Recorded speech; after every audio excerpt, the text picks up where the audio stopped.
பார்த்தீங்கன்னா இந்த தீர்ப்பு கிடைத்த பிறகு திரு ஆதவ் அர்ஜுனா அவர்கள் வந்து பேசியிருக்கிறாரு. தமிழக வெற்றி கழகத்தினுடைய அந்த இரண்டாம் கட்ட தலைவர்களில் ஒருவர்.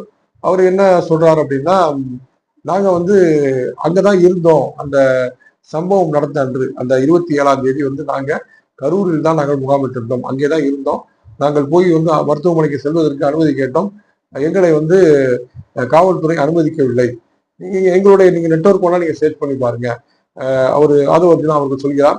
அவர் அவங்களுடைய பொதுச் செயலாளர் அந்த நிர்மல்குமார் போன்றவர்கள் எல்லாம் அங்கதான் வந்து இருந்தாங்க அப்படின்றத அவர் வந்து பதிவு பண்றாரு.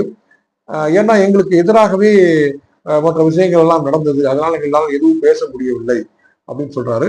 மேலும் அந்த தன்நீதிமன்றம் விசாரித்த அந்த வழக்கிலும் தம்முடைய கட்சிக்கு எதிராகத்தான் அனைத்துமே அமைந்தது, ஒரே நாளிலே அந்த தீர்ப்பு வந்து எழுதப்பட்டது அப்படின்றதுதான் அவர் வந்து பதிவு பண்றாரு. அதனால நாங்க வந்து இப்ப நாங்க உச்சநீதிமன்றத்துல போய் அவங்க கேட்டது வந்து உச்சநீதிமன்றத்துல சிபிஐ கிடையாது, அவங்க உச்சநீதிமன்றத்துல கேட்டது ஒரு எஸ்ஐடி தான் கேட்டாங்க. அந்த எஸ்ஐடி அமைக்கப்பட்டிருக்கிறது, அதோடு சேர்த்து சிபிஐயும் விசாரிக்கும் அப்படின்னு சொல்லியிருக்கிறாங்க. இதான் நடந்திருக்குது. அப்ப இவங்க ஒரு சேஃப் போர்டா வந்து ஃபீல் பண்ற மாதிரி தெரிகிறது.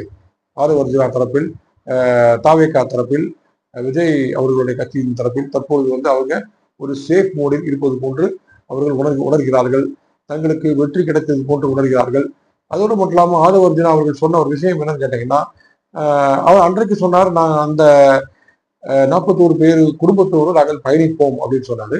இன்னைக்கு ஒரு வார்த்தை அவர் வந்து மிகைப்படுத்தி, அதாவது ஒரு அதிகமாகவே அவர் வந்து கூறியிருக்கிறார்னு பார்க்கிறோம். தலைவர்களுடைய, அதாவது விஜய் அவர்களுடைய அந்த அனுமதியோடு அவங்க குடும்பத்தை நாங்க வந்து தத்தெடுத்துக்கிறோம் அப்படின்ற மாதிரி சொல்லியிருக்கிறார். இது ஒரு சாதாரண வார்த்தை இல்லை. இப்ப அவங்களுக்கு வந்து ஒரு 20 லட்சம் ரூபாய் இவங்க தாவேகா தரப்புல இருந்து கொடுக்குறாங்க நிவாரணமாக.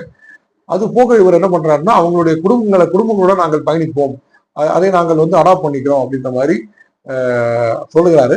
அதோட மட்டும் நான் பர்சனலா நான் அவங்களை வந்து கேர் எடுத்துக்குவேன் அப்படின்னு சொல்லி ஒரு பதிவு வைக்கிறார் அப்படின்றது பார்க்கிறோம்.